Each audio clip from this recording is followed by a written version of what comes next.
Friends, நம்ம விஜய் மல்லி ஸ்டோரியில் மல்லி வந்து சுமூகமாக வந்து ஒரு பிரச்சனை சால்வ் பண்ணுறாங்க அப்படின்னா வந்துட்டு ரொம்பவே பார்க்கறதுக்கு சந்தோஷமாக இருக்குது அப்படின்னு சொல்லலாம். ஸோ அந்த மாதிரி தான் வந்து எபிசோட்ஸில் காமிக்க இருக்காங்க. மெயினாக வந்து பார்த்திங்கன்னா ராஜி கலவரத்தை மூட்டணும் அப்படின்னு சொல்லிட்டே தான் அவங்க வீட்டுக்கு வந்திருக்காங்க. வந்தது மட்டும் இல்லாமல் இதென்ன பெரிய அரண்மனையா, இதென்ன அரண்மனையோட கிச்சனா அப்படிங்கிற மாதிரிலாம் சொல்லியிருந்தாங்க.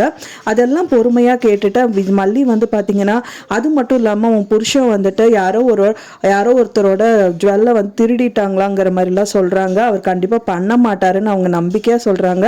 நான் தான் என்னோட ஆட்களை வச்சு பண்ண வச்சேங்கிற மட்டும் சொல்கிறது இல்லாமல் மல்லி வந்து பார்த்தீங்கன்னா வந்துட்டு பயங்கர டென்ஷன் ஆகிடுறாங்க. அவங்களுக்கு நல்லாவே தெரியும் விஜய் வந்து அந்த கஷ்டத்தில் தான் வந்து வீட்டுக்கு வந்துட்டு இருக்காரு அப்படின்னு சொல்லிட்டு மல்லி நான் உங்ககிட்ட பேசணும் அப்படின்னு சொல்லிட்டு டிஃபன் பாக்ஸ் கையில் வச்சுட்டு நின்றுட்டு இருக்காங்க. அதெல்லாம் இருக்கட்டுங்க, நீங்கள் முதல் போய் ரெஃப்ரெஷ் ஆகிட்டு வாங்க, நான் ஃபஸ்ட்டு டின்னரை முடிச்சுட்டு அதுக்கப்புறம் நீங்கள் எவ்வளோ நேரம் வேணாலும் எங்கிட்ட பேசுங்க அப்படின்னு சொல்லிட்டு சுமூகமாக அந்த பிரச்சனையை வந்து சால்வ் பண்ணுறாங்க அப்படின்னே சொல்லலாம். ஸோ அவங்க கண்டிப்பாக வந்துட்டு விஜய் சாப்பிட்டதுக்கு அப்புறம் தான் அந்த விஷயம் வந்து மல்லிகிட்ட சொல்லுவாங்க. என்ன விஷயமா இருந்தாலும் வந்து அந்த பிரச்சனையால் வந்து ஸ்மூத்தாக முடியணும் அப்படிங்கிற மாதிரி தான் வந்துட்டு அங்கே ஹேண்டில் பண்ணியிருப்பாங்க அப்படின்னு தான் நினைக்கிறேன் ஃப்ரெண்ட்ஸ். ஏன்னா வந்துட்டு ஓனரும் வந்து அந்த அளவுக்கு ட்ரஸ்டாக தான் இருப்பாங்க.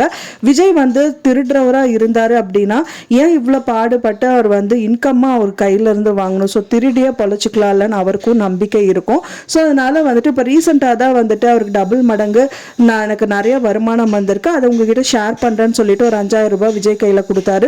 ஸோ அப்படி இருக்கும்போது அவர் ரொம்பவே நம்புவார்.